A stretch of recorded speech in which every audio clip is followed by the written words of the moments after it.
Good morning, everybody. Welcome to our virtual tour and Q&A featuring Kingston University's new landmark building, the Townhouse. I hope you enjoy listening to our speakers from the comfort of your own homes. I'm Rosie Andrews. I'm co-chair for the Constructing Excellence Surrey Club alongside Will Burkitt of Placeville and Gould. I'm also the new business manager for Wilmot Dixon Construction, covering Surrey and further afield. Welcome also to anyone who's joining us from the Croydon Club today. We're pleased to have you along. For any new attendees today, welcome. Constructing Excellence is the platform from which to stimulate, debate and drive much needed change in the construction sector. Our thought-leading members from the entire supply chain, clients, consultants and end users all share a vision for change through innovation and collaboration. We're always looking to drive engagement with our audience, so if you'd like to get involved by becoming a member, you can sign up on our website, or if you're looking for a speaking opportunity, please get in touch with one of our committee. Our event today features three panellists. We'll be hearing from Richard James, National Higher Education Manager at Wilmot Dixon Construction. Wilmot Dixon are leaders in the higher education market, and Richard has been instrumental in our success. Tony Mingoya, Senior Operations Manager at Wilmot Dixon Construction, who led on the build of the ambitious and complex Townhouse project. And Craig Billy-Yield, Senior Project Manager at PCE Limited, precast concrete frame specialist. They were a key organisation in delivering the project, as the exposed concrete frame, as you'll see, with concealed services is a main feature of the building. Today's event is largely going to be an interactive session, as we want to give you, our lovely audience, the opportunity to ask questions about the build and the wider HV sector. But before we get to the Q&A, first of all, we're going to show you a tour of the building, featuring the Director of Estates at Kingston University, Sean Wolfe, and Tony from Wilmot Dixon. Then Craig is going to present regarding PCE's involvement in this exciting project. So to set the scene, the building is a £50 million teaching and entrance building designed by 2020 REBA Gold Medal winning Grafton Architects. Named by The Guardian as one of its buildings that inspire, it's a centre point for the university's campus and connection with Kingston upon Thames. The rest of the session will then be an opportunity for our panellists to take questions. We've got two options for how you engage. Firstly, you can send your questions through during video and presentations via the Q&A. And if you're directing the questions to somebody, I suggest you just put their name first so we can see who they're for. And then I'll read them out for us. Or secondly, you can raise your hand during the Q&A and we'll promote you to speaker. You'll then click yes, and then we'll be able to see and hear you so you can ask your question directly. So without further ado, here is the virtual tour.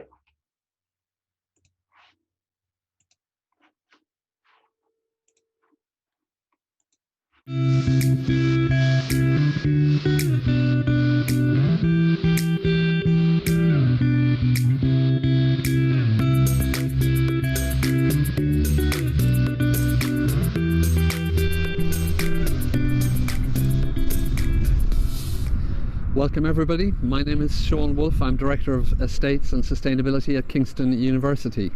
The idea for Townhouse actually goes back to 2012 when we were carrying out the last phase of campus development.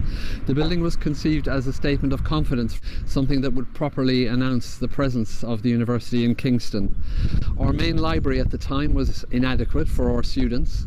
Our dance facilities were accommodated in rented space, which was not really fit for purpose. We didn't have a proper front door, the university didn't have a proper front door, and we had strong civic aspirations. We wanted Townhouse to be a key part of the fabric of the town. So we recognised the importance of excellent design to help us achieve these ambitions, so we commissioned a design competition with the Royal Institute of British Architects. That competition concluded in 2013 and we appointed Grafton Architects in January of 2014. In 2015 we appointed Wilmot Dixon to build the building under a pre-construction services agreement.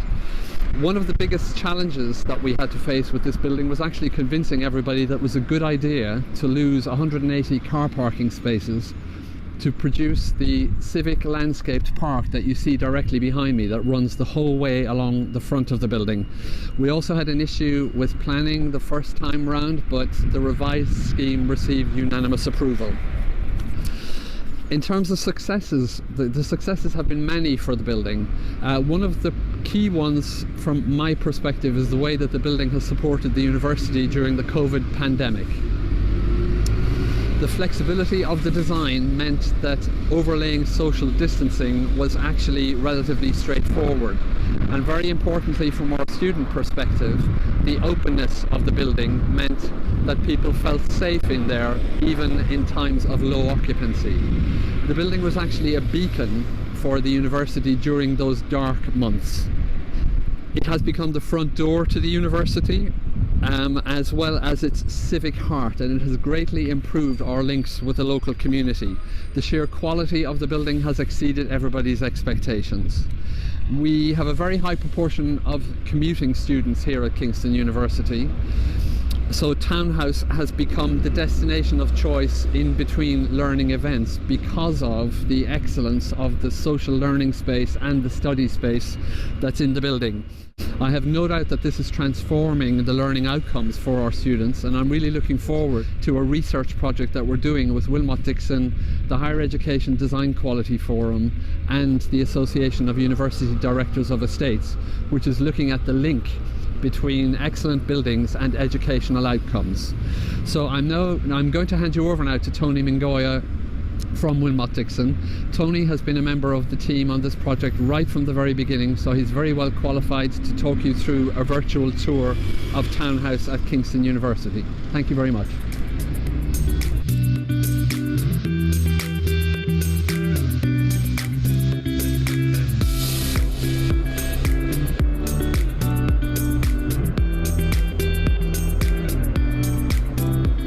Welcome everybody, my name's Tony Mingoya. I'm the Senior Operations Manager at Wilmot Dixon, and here we are outside Kingston University's landmark building, the Townhouse. I'd like to show you around some of the key areas and spaces that make up this very unique building, which I'm sure you'll find very interesting.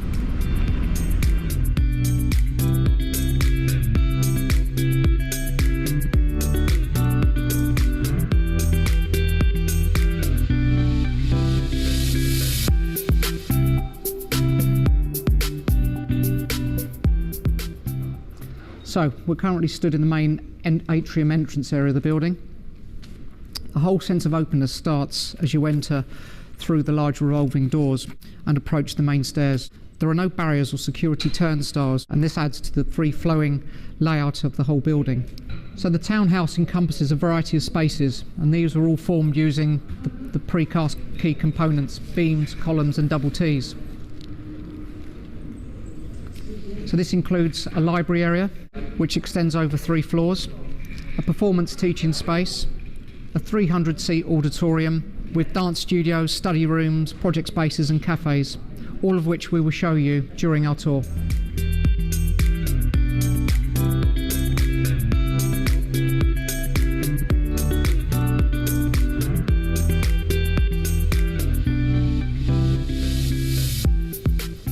So the first place we're going to show you is the impressive courtyard area. This is accessed off the main atrium area via the large sliding acoustic doors behind me.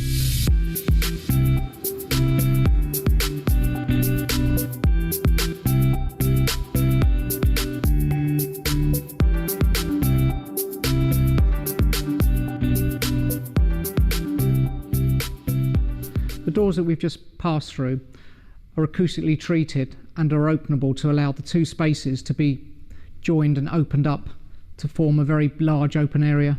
This magnificent space is used for lectures, presentations and performances. The extensive terrace seating that you can see behind me was manufactured off-site again by PCE and brought in and assembled with the steps as you can see.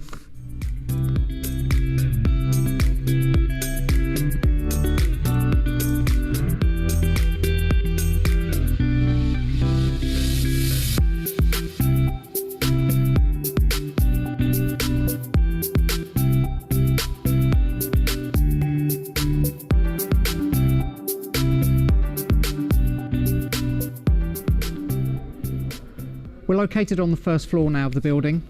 This is home to shared resource centre, student services and access to the dance studios. The main feature of this atrium space is once again the main stairs that you see behind me. The main staircase is a great example of the project team collaborating to provide a workable solution to a buildability issue that we had on the project. The original concept for the stairs was a precast solution, but due to their weight and actual span, this meant transport and installation would be very, very difficult. So the team reviewed the design and came up with a hybrid solution that consisted of steel frame support with screed trays for the treads and a suspended precast slab that was fixed to the underside.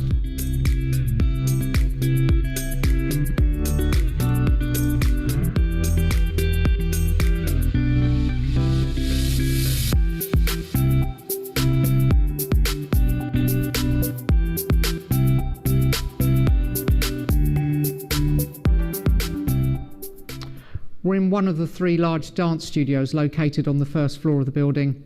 These can be subdivided into smaller spaces to accommodate different class sizes.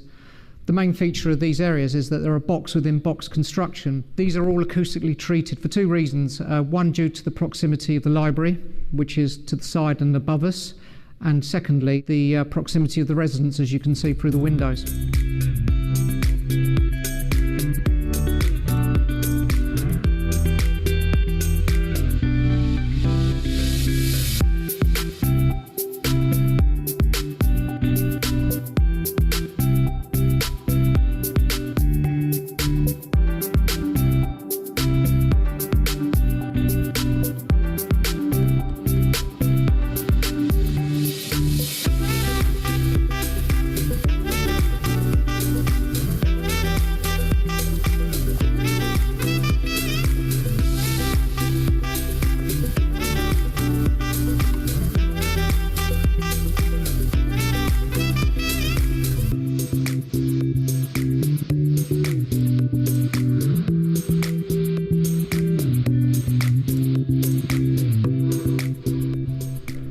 We're at second floor level now, and this is a great opportunity to talk about the components of the precast concrete frame that were designed and installed by PCE. These are obviously manufactured off-site and brought to site on a just-in-time basis. So the frame's kit of parts were mainly precast columns at 450 square, varying depths of beams, and of course the standard double T beams. The grid of the project was set out on a 7x64 metre grid, which lent itself to these components in terms of spans and sizes. Whilst the dimensions were consistent for these elements, the inclusion of the service elements such as conduits and drainage pipes within the columns meant that only 2 columns on the entire project were identical. However, the concrete finishes did remain consistent in terms of the surface appearance and colour. This was notable on the external facade areas, which, due to the planning conditions, meant that they had to match the Surrey County Council building, which was originally Portland stone.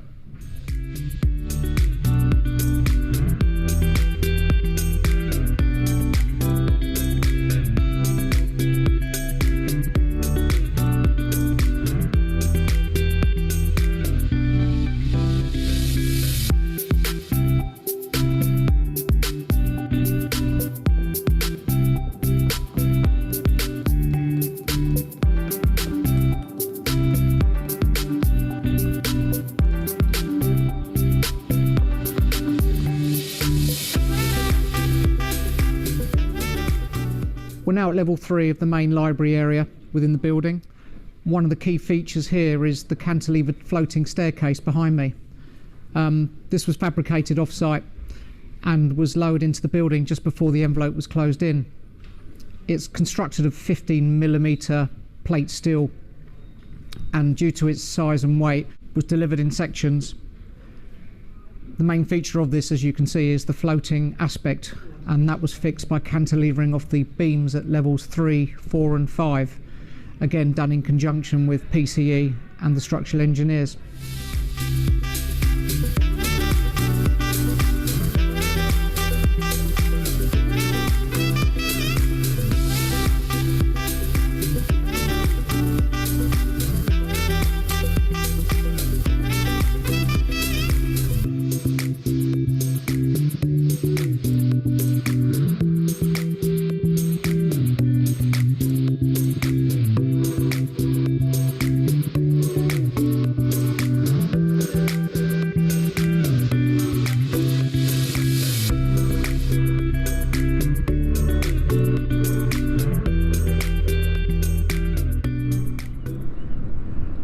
stood on the 4th floor roof garden, which is termed the reading garden. This is a communal space that's used by the students and public alike.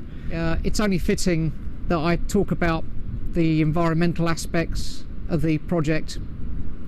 The building achieved a BREEAM Excellent certification. Some of the elements that made this up included the brown roofs, the PV arrays, extensive cycle storage and showers in conjunction with the local Go Cycle scheme. Some of the other elements included the thermally active building system, which controlled the heat and cooling of the building.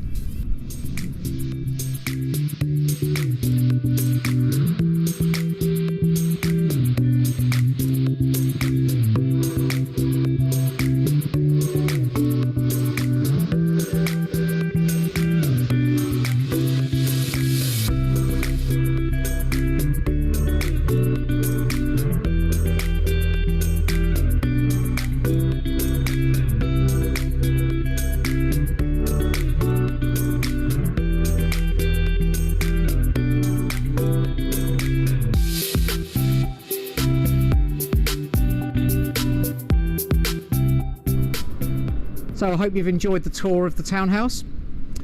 I'd like to hand you over now to Craig of PCE, who will take you through the technical and design elements of the precast concrete frame.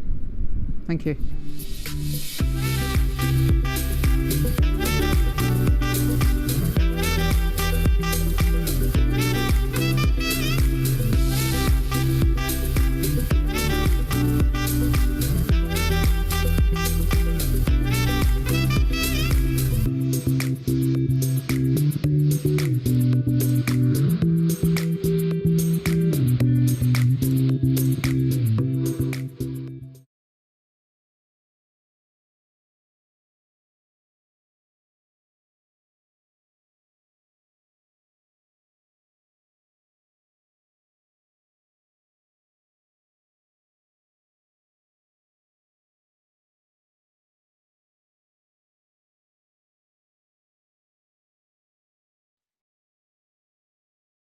Hi there, I'm Craig from PCE. I was project manager responsible for delivery of the townhouse for PCE Limited. The key considerations for us during the initial stage 3 to stage 4 development was the aesthetic qualities of the building, the functionality of the building, the performance of the building, the integration of the services, the location and the site constraints, the practicality of actually getting the kit of parts to the site, the cost and the aspirations of the university and of Grafton architects. The site's located on the main arterial route into Kingston town centre from the site, so access at peak times was difficult and planning deliveries was difficult for deliveries to arrive on time.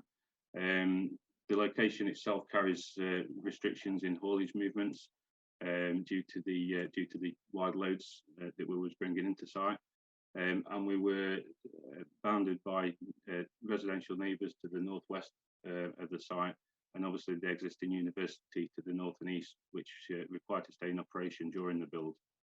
There was also 2 bus stops in front of the site and 2 pedestrian crossings for students coming into the university, which formed the basis of a big safety concern for us in terms of pedestrian access and maintaining control. The overall stability system of the building itself is taken by 3 main cores, with the floor plate connected back and the horizontal beams connected back to those cores, taking the notional horizontal loads and the wind loads back to those cores through a diaphragm action.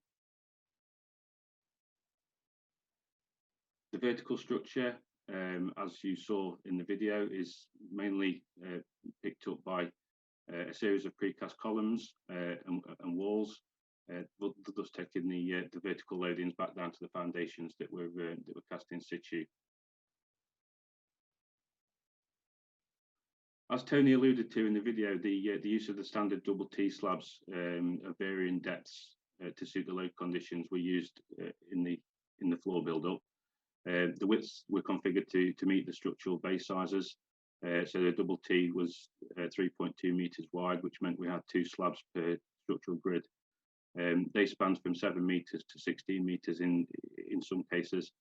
And the beam and column profiles were configured to suit the structural and architectural requirements from stage 3, which at stage 3, the building was considered in an in situ form, and therefore we was restricted to joint profiles and trying to minimise and trying to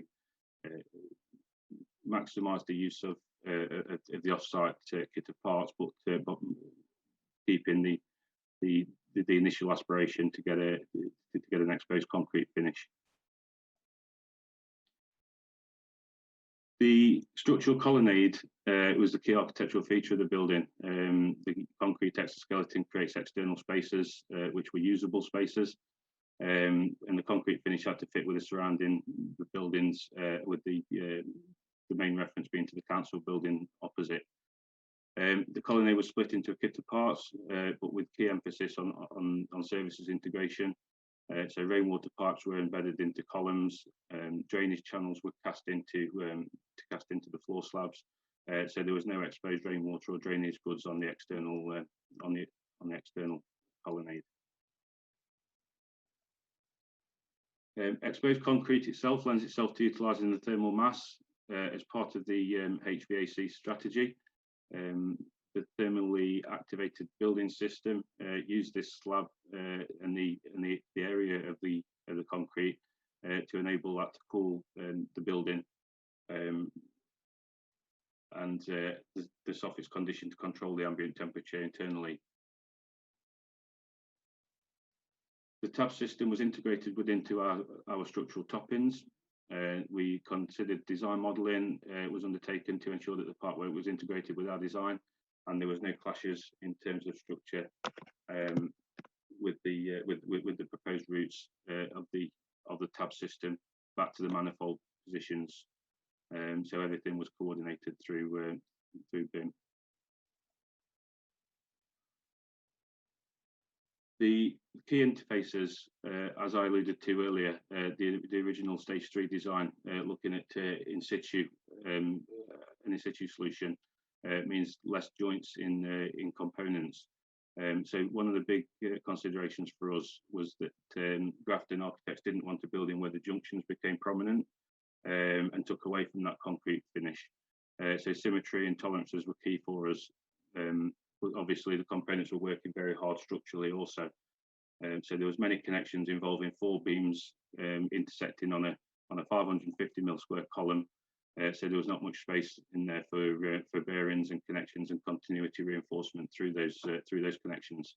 Again, another big challenge for us in terms of making the building work. With regards to quality, we went through a process of producing and actually designing and producing a number of mock-ups and samples. These were used to demonstrate the actual design detailing and the way that the units were coming together, but also to agree with the quality of the aspirations for the university and from Grafton architects. This enabled us to set the benchmarks in our manufacturing facilities and give us a benchmark to work to and to monitor to throughout the production process.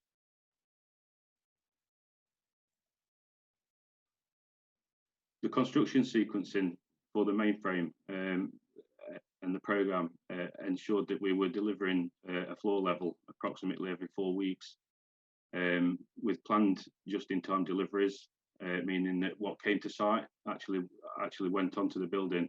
So there was no need for storage areas to within the site itself. All of our works were undertaken within the footprint of the building, with the exception of the offloading areas, and the structure was built level by level to allow other activities to commence underneath us.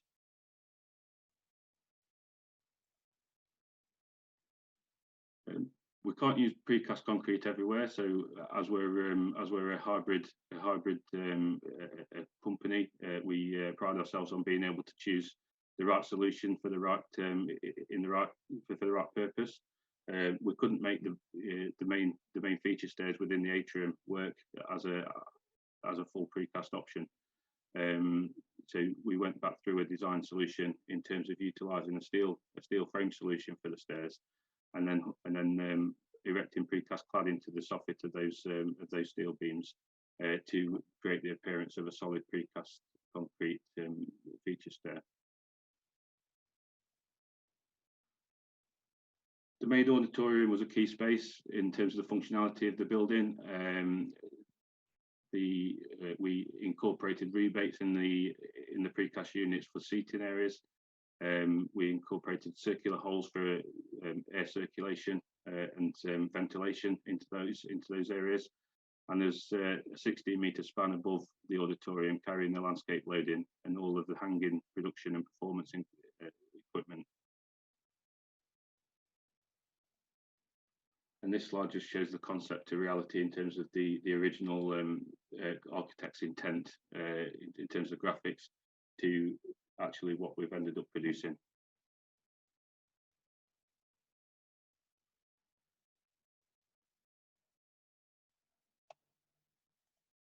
The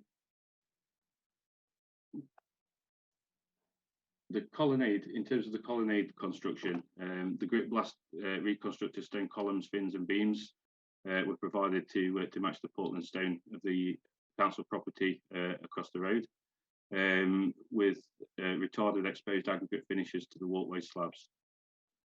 The colonnade was freestanding at the front and seated on the internal structure at the back, which meant that the colonnade was taking its lateral stability from the structure itself, and all those loads again being transferred back to the three cores within the main frame of the building. The stairs and on the colonnade were the main escape and access to the building, so there was transfer between levels within the colonnade.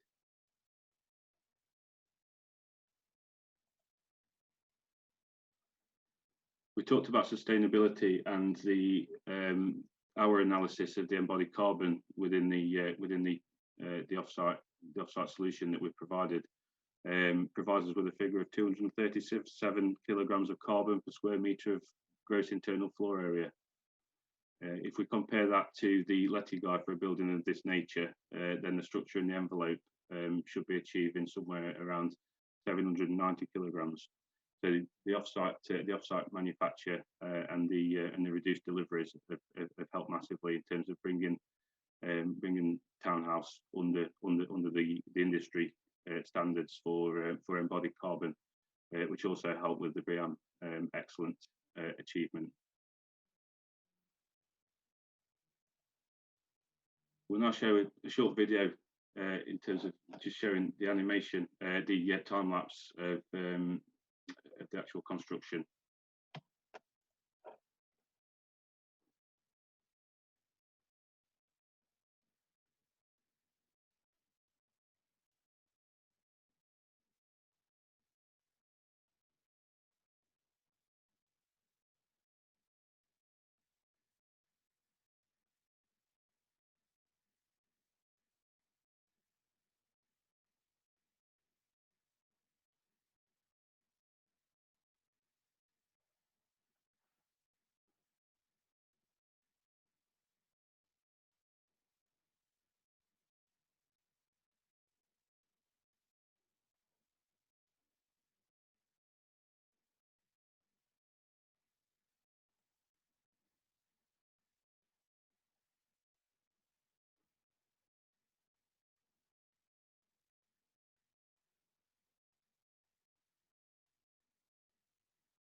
Thank you very much for that.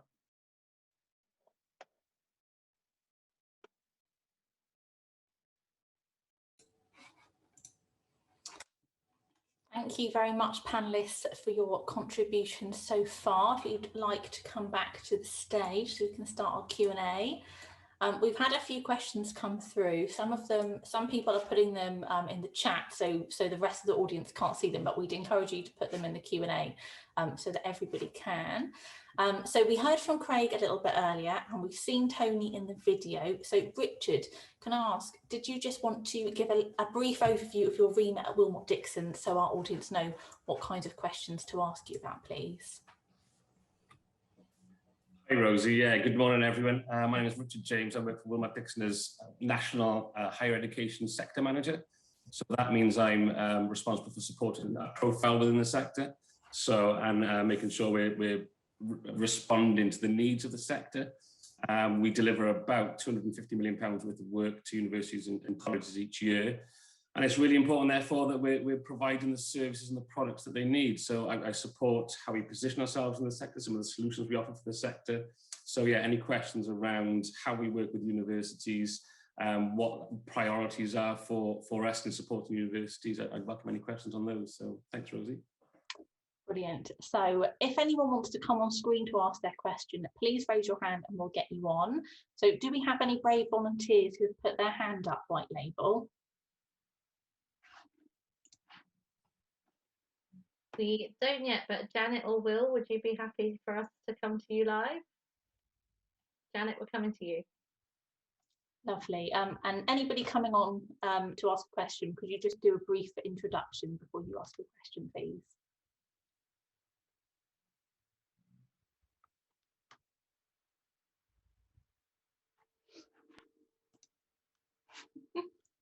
Janet, if you're able to unmute yourself. Sorry, oh, there we go. Sorry, the whole screen disappeared and they've just come back.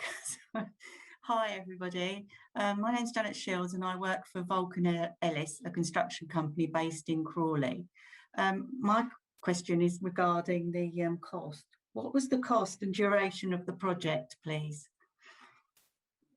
Tony, best place to take that, yeah. Yeah, morning, Janet. Morning. Overall cost was 50 million. Duration, we commenced in April 2017 and handed over to the university in December 2019. And the university duly opened the doors, I think, on the 4th of January from memory. So, yeah, so it spanned that entire period. Thank you. It's a lovely project. Yeah, it was an amazing project to work on. It had its challenges, which I think we're going to come on to in a moment. But yeah, it was amazing to be involved in it. I mean, I actually got involved with it in 2016 when I joined Wilmot Dixon. So yeah, quite a journey, as they say. Thank you. Cool. White Label, if you just want to bring on the next people who are happy to ask.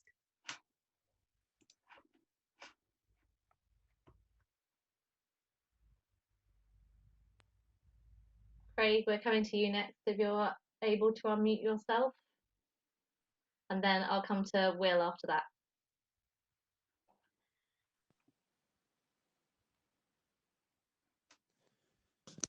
Good morning. Firstly, thank you very much. That was great to see.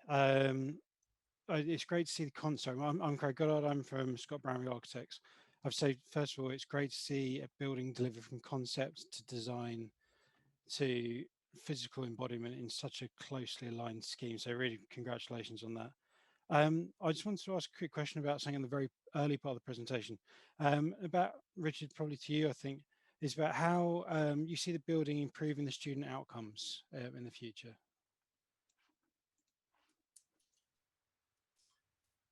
Yeah, thanks for the question, Craig. There's a challenge in the sector at the moment that until recently, the university's been investing about £3 billion a year in their estates. Now, massive amounts of money, but there's been no link between what they're investing, new buildings, refreshed estates, and improving the student outcomes. So as professionals in the built environment, we all, like to think, know that it will lead to better student outcomes by better light, better productivity, better buildings, better learning relevance, etc. But there's nothing that can demonstrate that. So Sean mentioned that in his introduction that we've launched a research project, which is underway now, actually, that will try and evidence that link between better buildings and student outcomes. Now, when you look at the townhouse specifically, it will undoubtedly improve student outcomes. the quality of the building, the feeling of the space just makes you want to spend time there, and it makes students want to spend time there. And Sean again alluded to that in his introduction. And there is research that does suggest that the more time students spend on campus, the better outcomes they will get. And the townhouse is really one of the most exceptional HE projects I've seen. There's a couple of other universities that I know, and I get good oversight of all the universities in the UK, who are looking to provide this front door of student services, shared learning spaces, social learning spaces, as kind of the real front door of the university. And I think there's two other universities I know developing kind of very similar schemes, but I don't see any that have achieved it as well as this does for Kingston University. And the transformational effect of this building on the campus, I've got no doubt will improve the student outcomes of students at that university. And hopefully the research that we're doing with ORD and HEDQF, and we're hoping to include the townhouse as a case study, will demonstrate that and show that these buildings do contribute to better student outcomes. So yeah, thanks for the question. No, thank you. Brilliant, thanks. Can we do Will next? Morning all. Thanks very much for that tour. I see you guys put a lot of effort into putting that together, so it was really interesting. It's my first virtual tour, so thank you. Question for Tony, really. What were your biggest challenges delivering this project? Morning, Will. As you can imagine, there was a few. It was a very bespoke building. Whilst the components for the frame were sort of standardised as much as they could be, our initial challenges were obviously around the design. The speed of getting the frame to site meant that the M&E design had to be pretty much started at the same time, if not before, and concluded, so we could get all the relevant services in terms of conduits and drainage and builders' work holes formed within the precast. The first bit of precast that PCE got to site was obviously the ground floor columns and beams, and they landed on site in August. Considering we started in April on site, the design really sort of only preceded that by a few months. So that was the first challenge, all done in BIM. So PCE expended a lot of resource in terms of, you know, getting all that coordinated. We had regular coordination meetings to make sure that that was happening. So that was sort of the first challenge. Obviously, second challenge, I guess, was working on a very large and live campus adjacent to some staunch residents that initially were actually opposed to the building. I mean, they love it now, obviously, and they can see how it's enhanced the whole environment there. And yeah, just the general logistics of getting stuff to site off a busy trunk road and working around the university's timetable. The building next door actually held its annual examinations throughout the duration of the project. So over a couple of summers, we had to make sure that we were quiet and work around those periods without disrupting them or the site and the students. So that was the two main ones for me. Thanks, Tony. That's great. Cool, thank you. Can we get Marjan on next, please, White Label?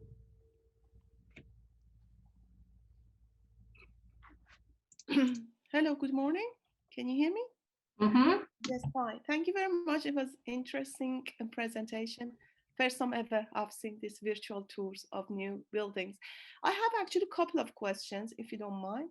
First question is for Tony. It's about, you mentioned these acoustic floors for the dance studio and how you use those, I don't know how expensive they were, to isolate the noise coming both in terms of the other students in the building and also neighboring buildings.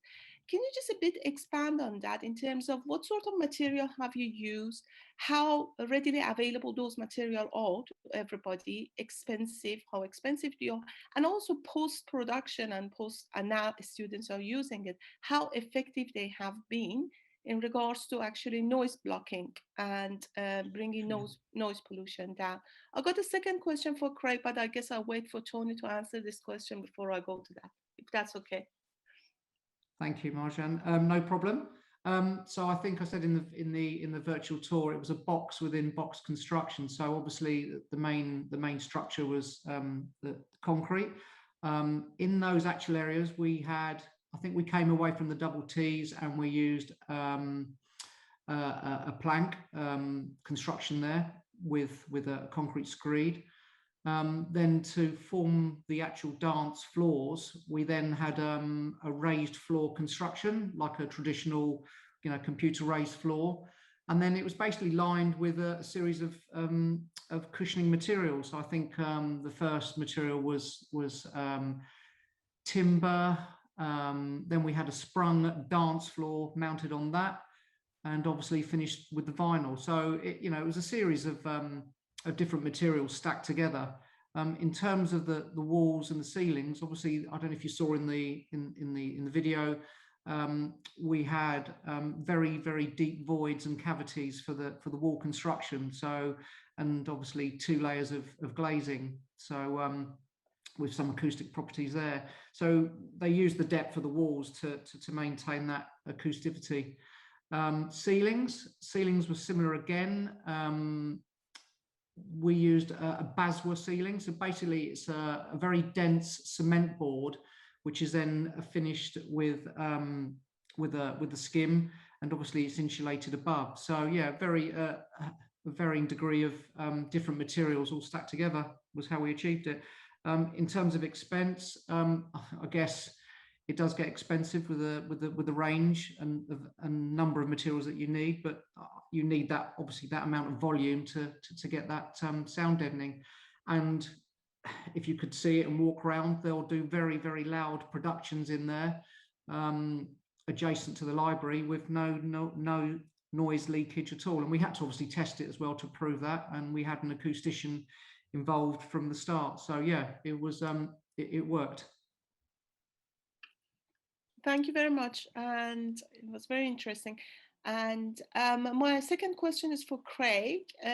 You mentioned that you put auditorium as the core feature of the building. Again, going back to this, if you have got this type of core features, whatever it was going to be, in this case auditorium, how did it affect the design of the building and also the construction? Did it make the construction going longer, more expensive, or as far as is in there from scratch, it makes no difference? Thank you very much. I'm done. Thank you, Marjan. When I mentioned that as a feature, it was more a feature of the functionality. So the architectural nature and the operation of the building meant that the auditorium was the centre for people to gather, and for people to congregate. So in terms of a design aspect, putting that auditorium in there didn't really affect us from a design aspect. It was always there. We always knew about it, so we designed around it. And I think I mentioned in the slides there that there's a big 16-meter span of open space above the auditorium, so it was a double height space. Which was the only consideration that we needed to look at a bit closer in terms of construction, in terms of obviously getting that slab to span that far, but also in terms of constructing those elements and getting access to the underside of those elements to enable us to erect them. But the fact was, it was always there, and it was always planned. So if you can plan things, then you just make them you make them work, and it doesn't really affect it too much in terms of program or cost, to be honest. Does that answer your question? Let's see. So, Marjan, so can we get Rachel on next, please? Morning. Oh, Can you hear me now? yes. Excellent. Morning. My name's Rachel Davis from Pariga. We're civil and structural engineers. Just like to echo what everyone else has said. Absolutely fabulous tour, very well done, and really lovely looking building. My question is around the BIM. Obviously, with all the services running inside the columns, etc. I just wondered how big a part BIM played in kind of coordinating the disciplines. Craig's the best person to answer this one. Yeah, by all means. In fairness, Rachel, the fact is that if we hadn't been working in a 3D environment, we wouldn't have achieved what we wanted to set out to achieve. The coordination between Grafton's 3D environment in terms of their modelling through to our structural model, and with the incorporation then of the model from DES, who did the electrical, and CMB that did the mechanical modelling. The integration of all those models meant that obviously highlighted clashes, and it highlighted things that we needed to change, and we needed to work with, especially in terms of our kit of parts coming together and things needing to pass across joints, and things needing to move from one element to another. It highlighted lots of things that we needed to go through from a design development perspective to make it practical and to make it work. So I don't think we would have been able to achieve what we've achieved without it being a BIM executed project, to be fair. Excellent. And that's when you're running all the service runs in precast before you start, you've got to get it right, haven't you? Exactly that. We did go through a phased release of information with the M&E. So because we were detailing and designing floor by floor, we went through a phased release. So we released a level at a time to enable us to go into production information and therefore manufacture. So it was a bit flexible in that nature. Excellent. Thank you. Cool. I'll have Robert Steele next, please. Hi guys, that was a really great video, really enjoyed it. My name's Robert Steele from Savills planning team. Just got a question, I'm not sure who it's directed to, but I just wanted to have an understanding what the key sustainable features are on the building, and what the energy strategy is for it, and whether or not through the design construction process there are any challenges in that respect, and whether or not the building is performing as you anticipated it to. I can probably do that, Robert. So yeah, it was quite varied. Obviously, sustainability being the watchword for everyone. Kingston were very keen to embrace that from the start, and made some demands and said this is what we're expecting. So I think the main one for me is obviously being a concrete structure and frame all exposed was the thermal massing element that Craig mentioned earlier on.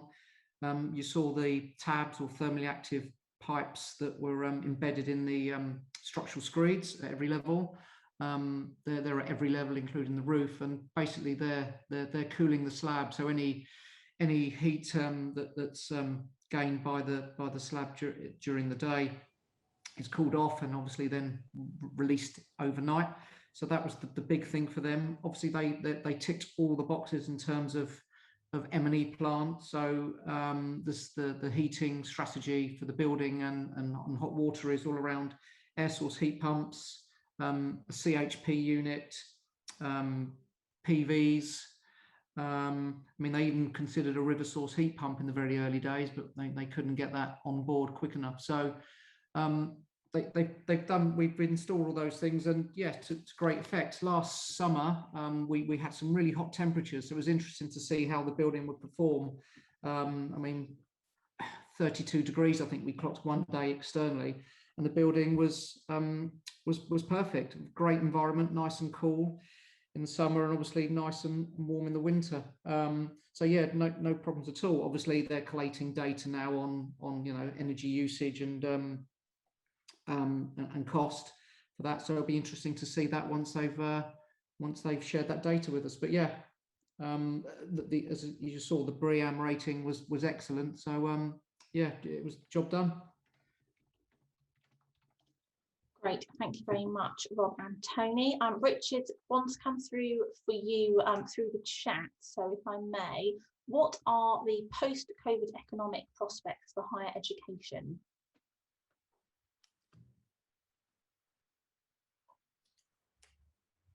Okay, thanks, Rosie. How long have we got? We got another half an hour or so, because there's lots to talk about. Very funny. Only joking. Yeah, it's another good question. If you look at the figures and the financials, there are some big challenges in the sector, undoubtedly. For some groups of universities more than others. There are already some challenges pre-COVID, but the last 12, 14, 15 months have been a rough ride for the HE sector. And I'm in awe, really, of how the estates teams have adapted to everything that's been thrown over them over the last 12 months. So what are the challenges? I guess the easy ones to identify are student recruitment, resulting from both COVID, which will undoubtedly have an impact, certainly on more so on an international perspective, but also Brexit is still there in the background. But there's loads of other financial issues that are challenging for the HE sector at the moment, including student retention. So at the moment, student retention is a big issue, and the number of students who, for various reasons, aren't completing their studies, aren't returning to university. Reduction in accommodation and commercial costs, income for universities. Backlog maintenance issues are ongoing, research funding, increases in pension liabilities and pension costs. There's a whole raft of things that are contributing to quite a difficult financial position at the moment for the sector. So there's some serious short-term challenges for the sector around that. But my view, and this is kind of my analysis of things, is that in the medium term, the impact won't be as big as some are predicting. So yes, universities will need to continue to improve their blended learning approach and providing opportunities for students to learn more at home, or having the opportunity, the option to learn from home. But I don't think as many will choose to do that as some are predicting, and I don't think also it should be encouraged. So why don't I think students will do that? I think when I went to university, it was such an exciting thing to do, to go away, to leave home, to get, to develop a new network of friends, to develop your own financial independence and living away from home for the first time. And I know quite a few students who are in university, and they are all still spending all of their time at their university city, not in their home city, because they want that wider experience. I also don't think it should be encouraged too strongly for students to learn too much from home, because again, the network they develop and the extra learning, but also mental health issues, students learning at home in isolation is not a good place to be. So I think in the medium term, things won't be as bad as, things will be more encouraging than many predicted. In the long term, I think there'll be some major changes around sort of structures of lecturers and academics, and where they sit and how they deliver their academic experiences. But medium term, I think things will be pretty good. What does that mean for estates planning? We all know there's going to be more refurbishment, and probably less new builds, certainly in the short to medium term. But universities, UK universities, still need to continue to improve. It's still seen as a great destination across the world for higher education. So they need to maintain that world-class position. So I think investment after this year will pick back up again in the sector. So I hope that answers the question briefly. That is brilliant, thank you. We have time for one more question, and our very own Bonnie is going to ask. So Bonnie, take it away.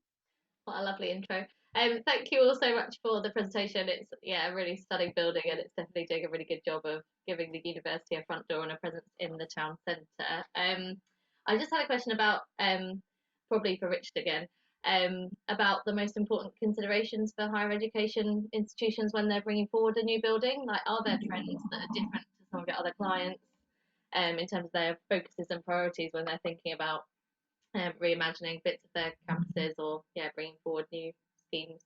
A very broad question, I'm sure, again, that you could go on for another half an hour about the topic, but just interested if there were sort of trends or priorities that you've seen that are more important to them than other clients. Okay, thanks for the question. There are there's question marks around the sort of lecture theatre and large group learning still around COVID. So there's certainly a trend that I'm seeing among university estates planners of moving away from that type of learning space and having more sort of smaller group working sessions, certainly more sort of social learning spaces, but flexible spaces whereby it can be social learning that the students choose to themselves, or formal learning can be provided within those social spaces. So there's certainly more of a trend towards that sort of open plan, multifunctional space, and that will again help post-COVID. And Sean alluded to the benefits that the townhouse gave on that in that regard, as far as open plan flexibility of the space meant it was fairly easy to overlay with social distancing or to change the use and function of some spaces. So there's certainly a more of a swing towards multifunctional social learning spaces. As far as other trends in the sector, like I said, there's certainly more towards refurbishment of existing spaces. Universities, I think one of the key challenges for them will be to use their spaces more efficiently. The sort of space utilization is a continual theme with universities, but I think that an outcome of COVID will really mean that big improvements need to be made. They need to find better efficiencies within their estates, and I think lots of universities will be focused on that, to be able to rationalize spaces, make better use of spaces rather than build new. So yeah, I think there'll be quite a transformation in space utilization in the next 5 to 10 years. So yeah, I hope that's a bit of answers your question in some way. Yeah, that's really interesting. Thank you. Watch this space, I guess, very much so. So we do need to leave it there because we need to finish for 10 o'clock. So thank you very much to all our lovely panelists this morning. You've been fantastic and it was great to hear from you all. So to wrap up, thank you everybody for joining us. We hope you enjoyed the session. This was our first project tour for the Surrey Club, so please do get in touch if you have any feedback. Our next event will be in July. We'll be featuring winners from the upcoming Construction Excellence Secretary Awards 2021, showcasing to you best practice in the industry. Thank you, as always, to our voluntary committee members for helping to make these events happen. So White Label, who do all our marketing and event hosting, Charles Russell Speechleys, DEFRA, F&G, Menzies, Pariga, Savills, Scott Brownrigg, Spencer West, Surrey County Council, Vulcan Ellis and Wilmot Dixon. And for those of you who I know personally, today is my last event for a little while, as I'm shortly going on maternity leave, but you're going to be left in very capable hands, I promise. So thank you and have a good day, everybody.